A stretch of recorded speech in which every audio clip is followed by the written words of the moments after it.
It is hard to pinpoint when it started to turn from normal to what it became. A normal drinker for me, living where I did down in Queenstown, was socially every night of the week. That was normal. That was considered normal. You know, up to a bottle of a night. I was raising 5 children, and for me, once dinner started, the kitchen shift started, I would pour a glass of wine.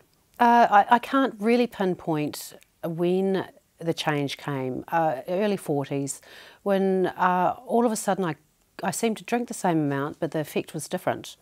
I was drinking and then forgetting the next morning what I'd done the night before. That was gradual too. That was an incredibly gradual process. To the acceleration, really, that I suppose when it was brought to my attention that I may have a drinking problem, is when it went into full force. I started hiding how much I was drinking. I would keep a bottle of wine in the wardrobe, and rather than in the fridge, and I would scull it. I'd just have to go to the bedroom, quickly for a reason, and I'd scull my wine, and then have a glass of wine poured on the bench. It would, look like I was sipping. So the acceleration at that stage went pretty fast to chaos. I got to the point that if I was talking to somebody on the phone of the evening, I would make sure that I wrote everything down, even if I could barely read it sometimes in the morning, but I would write everything down, who I talked to, around what time, and what I'd said. So when that person I talked to again said, "Oh, remember we were talking about this," I could look at my notes and remember. Otherwise, there was just no memory of the night before. Even though I was writing things down, I still didn't think that I had a problem. I knew that there was an issue, but nothing that couldn't be resolved. And so I went into a sort of a Bateen phase of not drinking for 3 or 4 days. Killed me, but I didn't drink for 3 or 4 days, and then only drink on weekends. I went through phases of not drinking for 8 weeks, but I was just always hanging out to when I could, when I could drink again. I just completely played a game for about 2-3 years of stopping, starting, pretending that I wasn't drinking that much.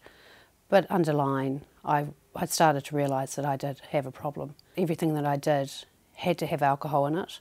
If it didn't, I didn't do it. I remember one day looking in the mirror and thinking to myself, maybe I've got a real issue here now. And by this stage, I did know that my alcohol problem had accelerated to the utmost. My weight was, at the end, my weight was 55 kg, and my skinny weight is 65 kg. There was nothing left of me, and I honestly couldn't look in the mirror. Not only were other people telling me that I looked like death warmed up, I knew it myself. I knew by looking. I could barely put down half an egg. If I could eat an egg yolk a day, and that was only a means to the end. To get an egg yolk into me was to suffice. It's sufficient enough for me to be able to carry on my drinking. There was no water, there was no food. The only thing that mattered was getting out of bed and getting to the supermarket to get more wine. That's all that mattered. By that stage of the game, I knew that my body wasn't functioning the way it should, and I knew where the organs were in my body because every single one of them hurt.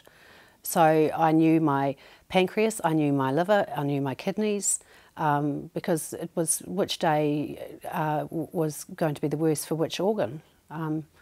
I knew that my hair was falling out, my nails were breaking, my skin was just a horrible colour.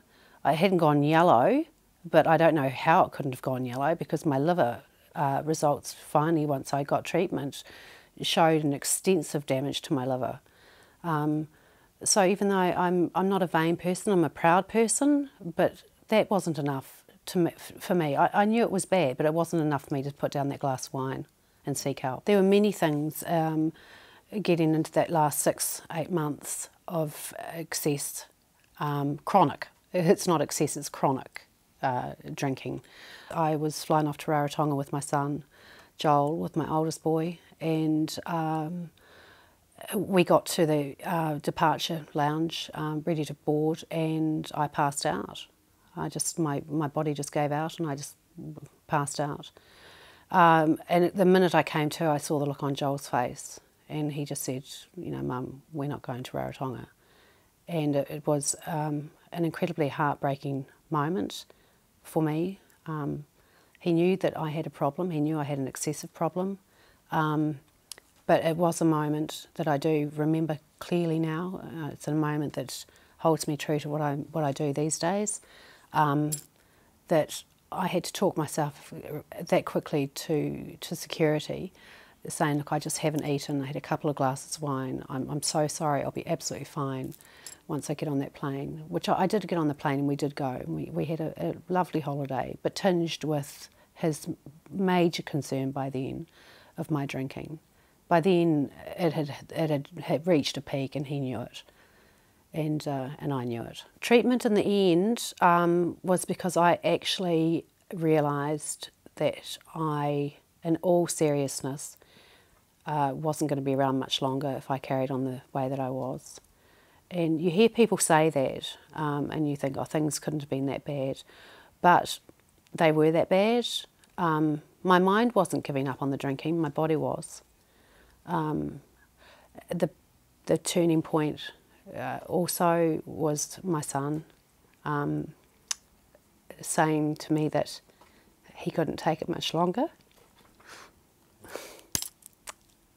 And that's, I think, when you realise that you're not just hurting yourself, that's okay, you can hurt yourself, but to be hurting those that you love dearest, yeah, it's pretty bad. That's the end. That's the bottom. A really good friend of mine had contacted Capri, and she said, she called me. She wasn't pushing me, she was guiding me, and that's a big difference. She contacted Capri, and Michelle phoned me, and that was, again, that was the pinnacle point. Michelle talked to me like nobody else had professionally. It's like she could read my mind. She could understand where I was.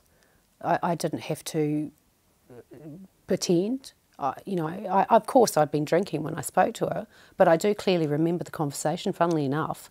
It's not common for me, but not at that stage.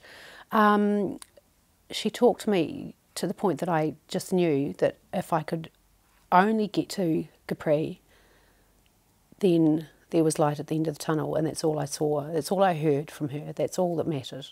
Unbeknown to me, my family had already researched Capri, and my sister later told me that she had wanted to try and get me in to Capri at least 8 or 9 months prior to me actually coming. But in the end, it was my decision. Things took an enormous turn for me, enormous turn, and I still try to pinpoint what it was, but I think collectively it was the unbelievable understanding of the people here. Most of the staff have been where you are. They've experienced firsthand what addiction is, and that is massive. You can't teach them anything because they've all pretty much been there and done it better than you. And suddenly it felt for me like I was at home. I was amongst my own, which sounds odd saying you're amongst addicts and you're at home, but when you're living the life that you are and the secretive life that you are when you're an alcoholic, it's a unreal thing to be around people that do understand you completely and wholly. I learnt so much in 28 days. I learnt more in 28 days than I'd learnt in years. In education combined with understanding, those two key elements were a success for me. I decided not to go home.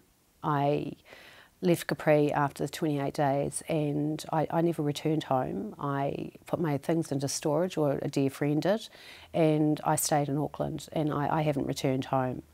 It's because of the outpatients group that's run here through Capri. That's essential for me.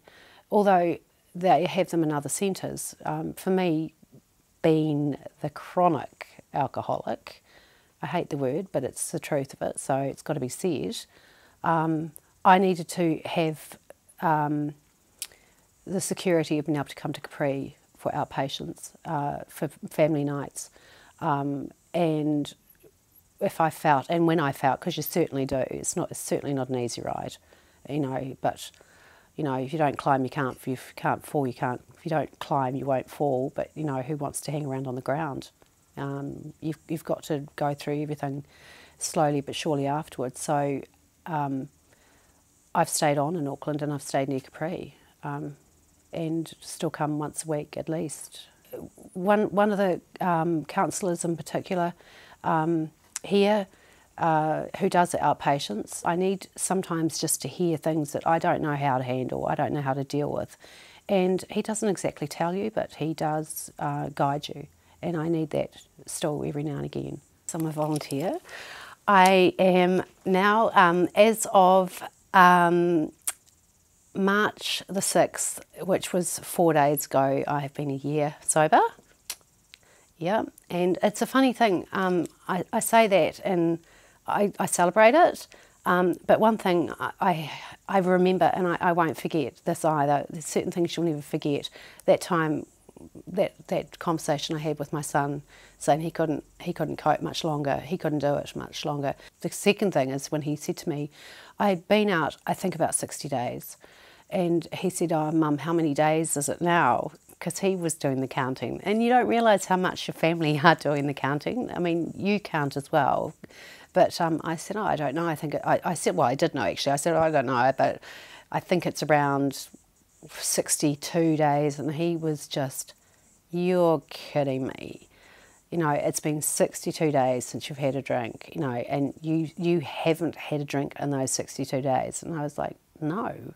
But his surprise and the proudness that he was feeling. To get up, as I do early in the morning, 6 a.m, 5:30 in the morning, and sit outside and have a coffee and just enjoy the break of day means the world to me. It is huge now compared to what my life was.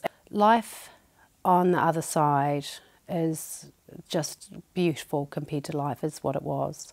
That life that a disease of alcoholism took me to. For anybody out there that is a me, there's lots of me's around. I like to think I'm special, but I'm not. If you are in a situation, you must be if you're getting close to looking at things like this, or your family member is. It's just one phone call, and that's not me sitting here being misadvertising for Capri, but I am proof to date that Capri can help, and if anywhere that you can bring yourself, just bring yourself here, just make a phone call and get yourself here, and leave the rest to them, and really just know that there is hope. If you're feeling like I did at the end, there actually is a light at the end of the tunnel, and you've just got to walk towards the light. That's all you have to do. That's all.